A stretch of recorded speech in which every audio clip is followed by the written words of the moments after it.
Marty McFly, affably played by fellow Canadian Michael J. Fox, didn't actually play that guitar solo. What's up, my ninjas? Nick here from GuitarDojo.ca, where I help you, the intermediate guitar player, get better, faster, without the need for jargon and difficult music theory. Just the good stuff to help you make music fun again.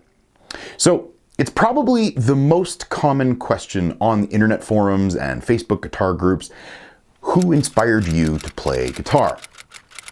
This question came up again for me lately in my own Facebook group, and for some weird reason I didn't give one of the slew of my usual answers of Steve Lukather, James Hetfield, John Petrucci, Brian Setzer, or 1,000 others that have positively influenced my playing over the years. Instead, for whatever reason, I had a flashing memory of being a little kid and watching my favorite movie, and this scene came to mind.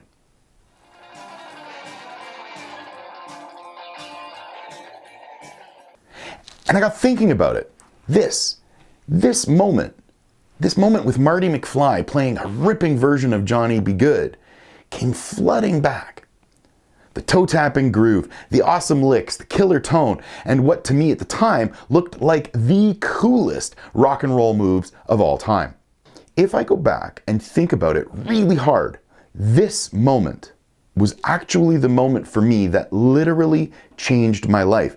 And at 6 years old, this was the defining moment where I said, I want to do that for the rest of my life. Just like Marty McFly. There's just one problem with that statement. Marty McFly, affably played by fellow Canadian Michael J. Fox, didn't actually play that guitar solo. Now, it's all well and good to just leave it at that and just say, well, this movie, that scene, Marty McFly, that character. But anyone that knows me will tell you that I'm just a bit more detail-oriented than that. So, what did I do? Now, I've got a pre-Google brain. So I decided the best thing to do was to pop in my copy of Back to the Future on VHS and forward to the credits to see what, if anything, was listed. I mean, it certainly seemed very fitting considering the vintage of the movie and all. That proved pretty unfruitful.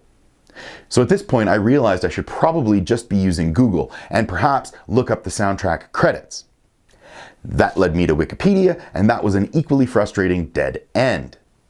So then I thought to myself, why don't I just ask straight out on Google who played the solo on Back to the Future, Johnny B. Goode?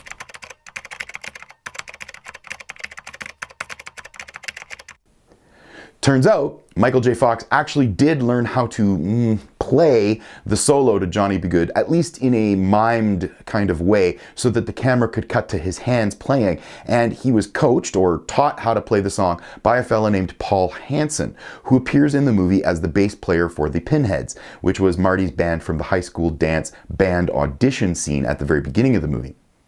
But they didn't actually use Paul's playing for the song either. And just before we get to the guitar playing, even for a 6-year-old, it was very obvious to me that Michael J. Fox did not sing the song. So the vocals were actually recorded and synced in by a singer named Mark Campbell, who was a member of the soul and R&B band Jack Mack and the Heart Attack. He wasn't credited in the credits of the movie or the soundtrack liner notes either, but apparently music supervisor Bones Howe made sure he got a percentage piece of the soundtrack sales, at least according to Wikipedia anyway. So, the moment of truth was finally here. I was going to find out who my guitar hero really was. And the guitar was in fact played and recorded by veteran Hollywood session guitarist Tim May, who played on many movie soundtracks and big radio hits from the late 70s all the way through the 80s. And you can see a quick clip here of him playing the solo from Back to the Future on the guitar he actually used during the session, which is a late 70s Valley Arts guitar. And this was a popular boutique builder in California at the time.